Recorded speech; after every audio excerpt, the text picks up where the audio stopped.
You can not say thank you like that. SP साहब, मैं अभी आपसे बात कर रही हूँ और आपने कैसे थैंक यू बोल के फोन कट कर दिया। सर फिर तरीका क्या, आप मुझे बता दीजिए। एक हाथ में लगाइए कैमरा मैन को, बिल्कुल। कौन आग लगाया? कौन?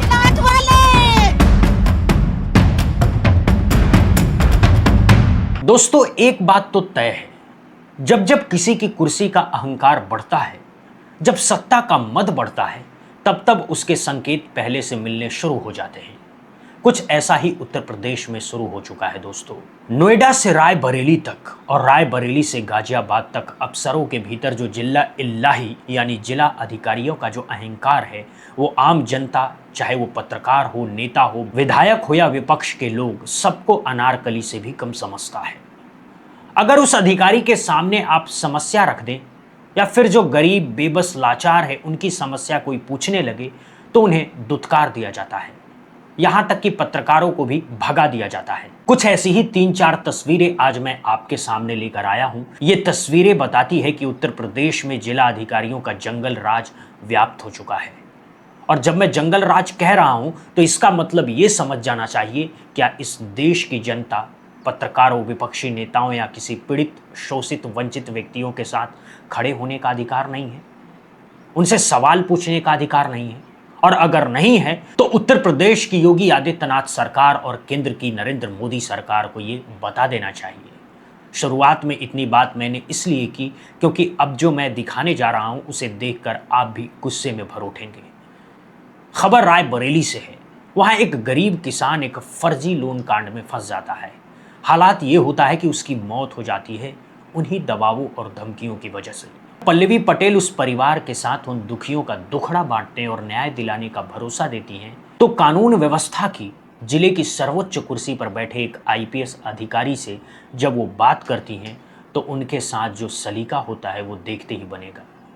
कप्तान महोदय कहते हैं, आप चिल्ला रही हैं। और उनकी पत्नी श्रीमती फूलमती जी ने यहाँ साफ दिखता है कि सरकार द्वारा पोषित ये अधिकारी जिन्होंने जनता की आवाज बनने की कसम खाई है, वही उन्हें अनारकली बनाने पर आमादा हो चुके हैं। लेकिन जब पाला पल्लवी पटेल जैसे नेताओं से पड़ता है तो सारी हेकड़ी सेकंडों में निकल जाती है। एसपी साहब से पल्लवी पटेल ने फोन पर बात की, समस्या बताई। जब समय सीमा मांगने लगी तो एसपी साहब कहते हैं, चिंता मत करो, जल्दी हो जाएगा। मतलब कोई निश्चित समय नहीं है उनके पास। जिन धाराओं में एसपी साहब की पुलिस ने मुकदमा दर्ज किया उसमें बनता है कि तय समय के भीतर गिरफ्तारी करो, लेकिन वो लफंगे, वो हत्यारे खुलेआम गांव में घूम रहे हैं। उल्टे पुलिस ने पीड़ितों पर क्रॉस मुकदमा दर्ज कर दिया है। पल्लवी पटेल इस बाबत शिकायत की फोन पर बात की तो उसके बाद फोन काट दिया गया। ये बदतमीजी ही कही जाएगी, क्योंकि जब एक प्रतिनिधि आवाम की आवाज हुक्मरान तक पहुंचाने की कोशिश करता है और हुक्मरान बिना किसी वाजिब कारण के फोन काट देता है तो उसे बदतमीजी के दायरे में ही लाना चाहिए। सुनिए क्या हुआ है। हम लोग परिवार के साथ नहीं, तो अब मैं आपसे पूछ रही हूँ, आपने संज्ञान में लिया, 1 महीना हो गया है, अब आप मुझे फर्दर प्रोसेसिंग अपडेट कब तक देंगे? आपको और कितने दिन चाहिए गिरफ्तारी करने के लिए? नहीं, आप निश्चिंत रहें, इसमें जल्दी कार्रवाई करते नहीं, मैं निश्चिंत नहीं हो सकती, आपको ऑलरेडी 1 महीना मिल चुका है।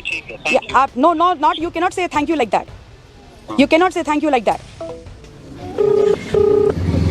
हेलो। हेलो जी मैडम। एसपी साहब, मैं अभी आपसे बात कर रही हूँ और आपने कैसे थैंक यू बोल के फोन कट कर दिया।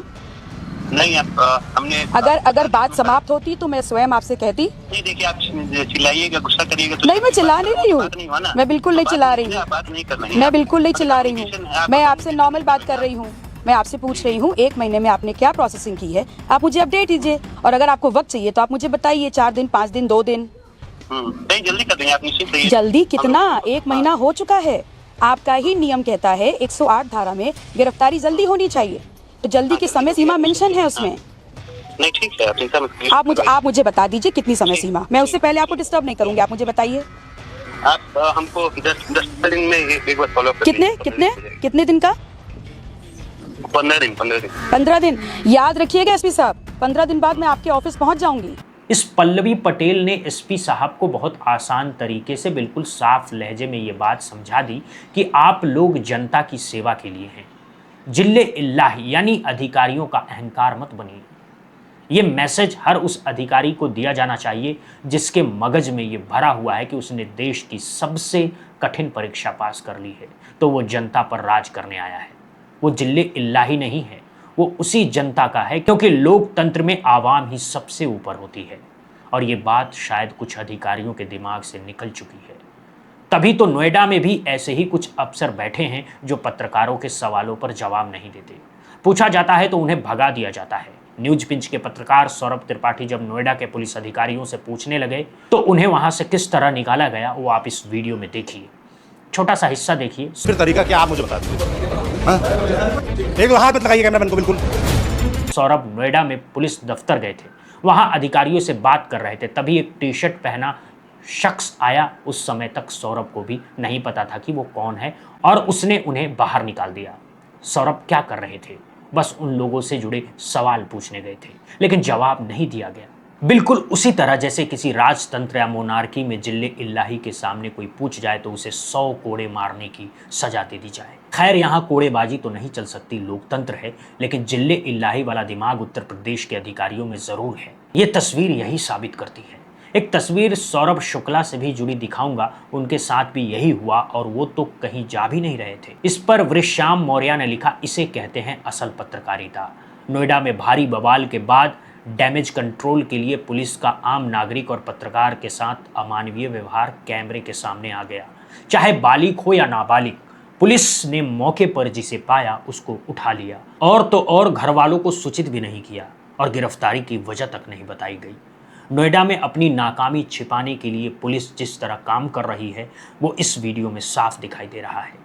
एक और नाकामी दिखाता हूं, कहीं 4 लोग खड़े होकर पुलिस की मनमानी के खिलाफ बात न कर दें, इस डर से 3-3 बिल्ले वाले लोग लगा दिए गए हैं कि पत्रकारों से बात नहीं करनी है। सौरभ शुक्ला रेड माइक वाले हैं, पहले एनडीटीवी में रहे, अब अपना खुद का प्लेटफॉर्म चलाते हैं। कई टेलीविजन पत्रकार हैं जो यूट्यूब पर हैं, सौरभ शुक्ला उनमें से एक हैं। वो रेड माइक न्यूज़ प्लेटफॉर्म चलाते हैं। वे पीड़ितों का हाल चाल लेने, उनकी आवाज़ बनने, उनका दुख दर्द समझने गए थे, लेकिन वहाँ पुलिस इसलिए ड्यूटी लगाकर बैठी है कि कहीं कोई पत्रकार पीड़ितों की बात न सुन ले। ये वीडियो देखिए, आपको बहुत कुछ समझ में आएगा। देखिए छोटा सा हिस्सा इस वीडियो का। हम तो इतना तो करेंगे नहीं, हम वीडियो लिए लोग ऑलरेडी खाते हो, ये लोग ऑलरेडी खड़े हुए थे और हम उनको पूछ रहे हैं कि उनके बता रहे हमारे परिजन नहीं, हमारा बेटा नहीं मिल रहा है, हमारी बहू नहीं मिल रही है। अब मीडिया भी बात नहीं करेगी क्या दरोगा जी? तो आप नहीं, मैंने नहीं करा। यहाँ और हालात क्या है मैं आपको बता देता हूँ। उत्तर प्रदेश के नोएडा से लेकर लखनऊ तक, लखनऊ से गाजियाबाद तक मैं ये बात इसलिए कोट कर रहा हूँ, राजधानी लखनऊ का विकास नगर इलाका है।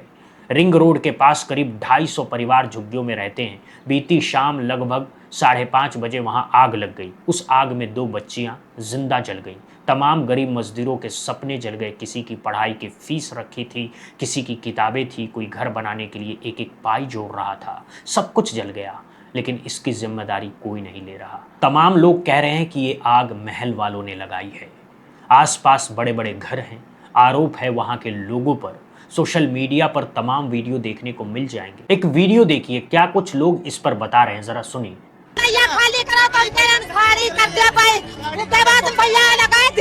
कौन आग लगाया? कौन कहे थे खाली कर? खाली कर जब उसके बाद गोली मार दिया भाई। पुलिस ने आग लगाई गई। और नोएडा की तरह ही अब प्रयागराज में भी प्रदर्शन शुरू हो गए हैं। ये वीडियो देखिए, ये प्रदर्शन की तस्वीरें प्रयागराज की है। बताया जा रहा है कि पावर कॉरपोरेशन लिमिटेड PPGCL में काम करने वाले करीब 4000 मजदूरों ने वेतन बढ़ाने की मांग को लेकर काम ठप कर दिया और धरने पर बैठ गए। ये वो तस्वीरें हैं जो सालों साल मालिकों द्वारा मजदूरों के शोषण को दिखाती है। लेकिन अब जब मजदूर अपना हक मांग रहा है तो वो लाठियां खा रहा है, उसे जेल भेजा जा रहा है। नोएडा जैसे हालात इनके भी होंगे 2 दिन बाद। इन पर भी लाठियां चलेगी, क्योंकि उत्तर प्रदेश बीते कुछ सालों में ऐसी तमाम तस्वीरों का गवाह रहा है। ये तस्वीरें प्रयागराज की है जो आप अपनी स्क्रीन पर देख रहे हैं। और जो बात मैंने विकास नगर में झुग्गियों वाली आग की कही थी, उसमें बताया गया कि 30-30 सिलेंडर एक साथ फटे थे। एक हादसा और हुआ गाजियाबाद में। ये तस्वीरें देखिए, गाजियाबाद की है। ये वीडियो सचिन गुप्ता ने शेयर किया है। उन्होंने बताया है कि 150 से अधिक झुग्गियों में आग लगी। लोग कूड़ा कचरा बीनते थे और यही स्टोर करते थे। वहां जबरदस्त आग लगी। दावा किया जा रहा है कि सिलेंडर फटने की आवाजें आ रही थी। एक और वीडियो देखिए, ममता त्रिपाठी ने शेयर किया है। ये उसी गाजियाबाद की तस्वीरें हैं। ममता त्रिपाठी लिख रही हैं कि गाजियाबाद में इंदिरापुरम इलाके में कबाड़ के गोदाम में भीषण आग लगी है। कल लखनऊ के विकास नगर में झुग्गी झोपड़ी में भयंकर आग लगी थी। प्रत्यक्षदर्शियों के मुताबिक कुछ लोग अंदर ही थे। सरकार की ओर से अभी तक कोई आधिकारिक पुष्टि नहीं आई है। हताहतों के संबंध में ये जानकारी उस वक्त की है जब ये ट्वीट किया गया। गरीब मर रहा है, लाठियां खा रहा है, जेल भेजा जा रहा है, लेकिन धर्म के नाम पर धंधा बनाने वाले चंद नफरती चुंटुओं को सरकार किस तरह पाल रही है उसकी एक और वानगी दिखाता हूं। ये खबर देखिए, बागेश्वर धाम को सरकार ने विदेशी चंदा लेने की मंजूरी दे दी है। बताया गया है कि बागेश्वर धाम के ट्रस्ट को विदेशी चंदा लेने के लिए नरेंद्र मोदी सरकार ने मान्यता दे दी है। सचिन गुप्ता लिख रहे हैं कि गृह मंत्रालय ने बाबा बागेश्वर धाम को FCRA विदेशी योगदान विनियमन अधिनियम लाइसेंस दे दिया है। यानी अब धीरेन्द्र शास्त्री विदेशों से जमकर चंदा ले सकेंगे। ये द हिंदू की रिपोर्ट है। इसके मुताबिक 15 अप्रैल तक कुल 38 NGO और संस्थाओं को FCRA लाइसेंस दिया गया, जिनमें रामकृष्ण मिशन, दिव्य ज्योति, जागृति संस्थान, राधा स्वामी सत्संग और द इंस्टीट्यूशन ऑफ धर्मस्थली जैसी संस्थाएं शामिल हैं। इन्हें सीधे तौर पर लाइसेंस दे दिया गया है कि वे विदेशी चंदा ले सकते हैं। इस वीडियो में बहरहाल इतना ही। बहुत बहुत शुक्रिया, बहुत बहुत धन्यवाद दोस्तों।